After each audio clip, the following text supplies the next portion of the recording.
Assalamualaikum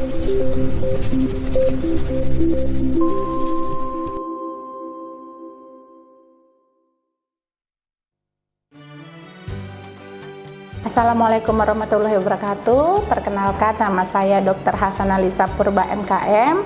Saat ini saya sebagai peserta Diklat PKA 3, gelombang 3 tahun 2024. Saat ini saya sedang menjabat sebagai Kabid Pelayanan Medik di Rumah Sakit Umum Daerah Kota Pinang, Kabupaten Labuhan Batu Selatan. Di sini saya akan menjelaskan tentang kepemimpinan Pancasila dan nasionalisme.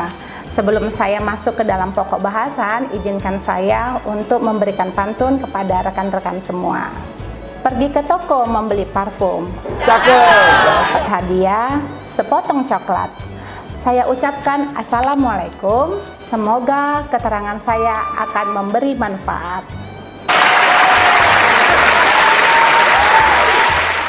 Pancasila sebagai dasar negara dan ideologi bangsa memiliki nilai-nilai yang relevan untuk membangun integritas dan moralitas aparatur sipil negara. Demikian pula konsep bela negara yang mengedepankan rasa cinta tanah air dan kesadaran berbangsa dan bernegara dapat memperlakukan kemitraan ASN dalam menjalankan tugasnya tanpa terpengaruh oleh godaan korupsi. Untuk itu, sebagai pemimpin, kita harus memiliki sikap kepemimpinan Pancasila dan rasa nasionalisme.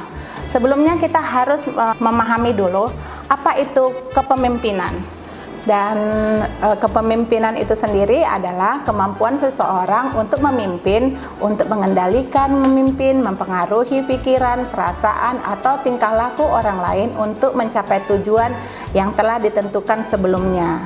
Sedangkan nasionalisme itu sendiri adalah paham yang menganggap kesetiaan tertinggi atas setiap pribadi harus disertakan kepada negara kebangsaan, atau sebagai sikap mental dan tingkah laku individu maupun masyarakat yang menunjukkan adanya loyalitas dan pengabdian tertinggi terhadap bangsa dan negara. Jadi, sebagai pemimpin, dua hal tersebut harus ada dalam diri seorang pemimpin, yaitu sikap kepemimpinan dan rasa nasionalisme. Identifikasi masalah dalam kepemimpinan nasionalisme itu ada beberapa hal. Bagi suatu organisasi yang ingin memperoleh kemajuan dalam bidang unitnya, maka kepemimpinan yang baik mutlak dibutuhkan.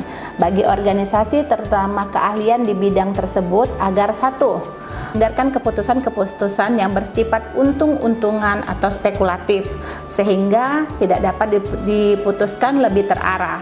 Kedua, menghindari pengambilan keputusan yang tergesa-gesa. Ketiga, menggunakan tenaga kerja dan alat produksi yang dimiliki organisasi secara efektif dan efisien. Karena tenaga manusia merupakan salah satu alat produksi yang paling penting bagi suatu organisasi, maka pengaruh keberhasilan dari organisasi tersebut hendaknya menggunakan tenaga kerja yang sebaik-baiknya, di samping memperhatikan faktor-faktor yang mempengaruhinya.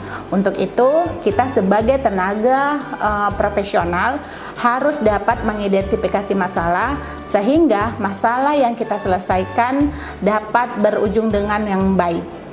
Ada 4 hal yang penting yang menyebabkan seseorang melakukan korupsi. Yang pertama, mereka tidak merasa bersalah karena dikuasai keserakahan.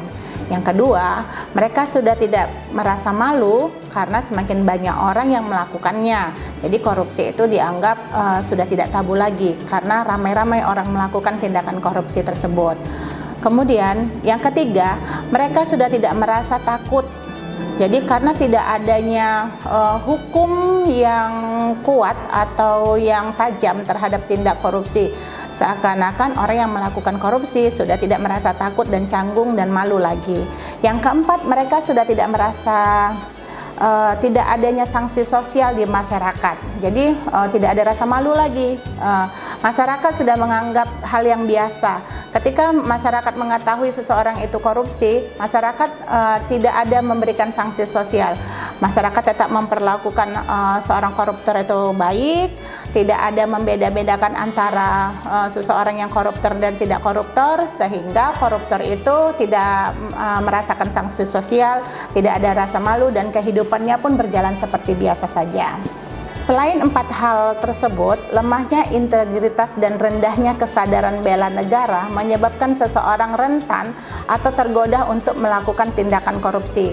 Untuk itu, perlu ditanamkan rasa bela negara, rasa nasionalisme yang ada di dalam diri kepemimpinan, sehingga dia tidak tergoda untuk melakukan tindakan korupsi. Untuk menghindari tindakan korupsi, diupayakan secara aktif. Maksudnya adalah kita sebagai pemimpin harus aktif menggali rasa nasionalisme, belajar mendalami cinta terhadap tanah air, sehingga kita tidak mengedepankan egoisme. Jadi kita lebih mengutamakan kepentingan umum daripada kepentingan pribadi. Kita tidak serta-merta hanya ingin mengayahkan diri sendiri, tapi kita memberi manfaat yang banyak untuk unit yang kita pimpin, sehingga tidak ada keinginan untuk menguasai aset daerah atau aset negara. Kita paham betul tupoksi kita, hal-hal yang mana yang menjadi hak dan bagian kita, hal-hal yang mana yang bukan menjadi hak dan bukan menjadi bagian kita. Nah, di sini perlunya wawasan kita mengenai wawasan kebangsaan, bela negara, dan anti korupsi, sehingga kita akan berpikir 2 kali untuk melakukan korupsi di unit kerja kita yang kita pimpin. Tujuan kita mempelajari kepemimpinan dan nasionalisme itu sendiri yaitu untuk mengetahui, pertama itu untuk mengetahui hakikatnya Pancasila. Sebenarnya Pancasila itu apa sih, gitu. Kedua, untuk mengetahui pengertian kepemimpinan. Apa dan bagaimana tentang kepemimpinan itu. Yang ketiga, mengetahui konsep kepemimpinan Pancasila di Indonesia. Jadi sebagai seorang pemimpin, kita hendaknya punya jiwa nasionalisme dan berdasarkan Pancasila. Yang keempat, mengetahui landasan kepemimpinan Pancasila. Yang kelima, mengetahui pimpinan yang berjiwa Pancasila. Yang keenam, mengetahui ajas-ajas kepemimpinan Pancasila. Dan yang ketujuh, mengetahui kepemimpinan Pancasila dan perspektif yang ada di Indonesia. Sehingga jika kita ketujuh elemen itu kita implementasikan dalam kepemimpinan kita di unit kerja kita, diharapkan tidak ada lagi yang namanya anti korupsi, sehingga kita termasuk orang-orang yang ikut serta dalam pemberantasan korupsi. Berdasarkan uraian konsep teori yang sudah dijabarkan tadi sebelumnya, maka kerangka konseptual diri ini dapat diuraikan dalam gaya kepemimpinan seseorang yang dapat merubah perilaku. Jadi sikap kita sebagai pemimpin dapat juga merubah perilaku sikap bawahan kita.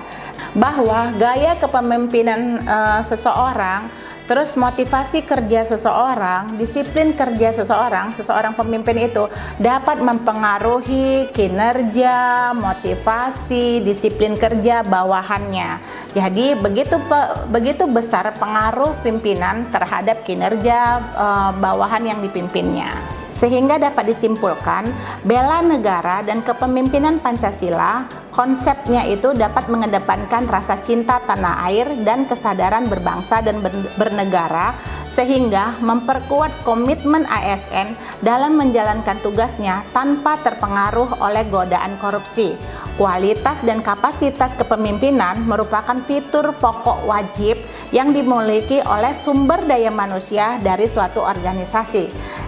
Seiring berjalannya waktu, regenerasi dapat terus eksis dan mengimbangi dinamika perubahan. Korupsi merupakan salah satu penyakit yang bisa dihilangkan. Implementasi kepemimpinan yang berdasarkan nilai-nilai Pancasila dan semangat bela negara adalah kunci dalam pencegahan korupsi dan peningkatan kinerja organisasi. Dengan mendepankan transparansi, pendidikan, anti korupsi, kolaborasi dan antar bangsa, penerapan teknologi dan penegakan hukum yang tegas, praktik korupsi dapat diminimalisir. Demikianlah penjelasan saya mengenai kepemimpinan Pancasila dan nasionalisme. Kalau tadi di pembukaan saya buka dengan pantun, izinkan saya juga menutupnya dengan pantun. Biru laut seperti kolam, ikan paus pandai menyelam. Dari lubuk hati saya yang paling dalam, saya tutup dengan wassalam. Wassalamualaikum warahmatullahi wabarakatuh.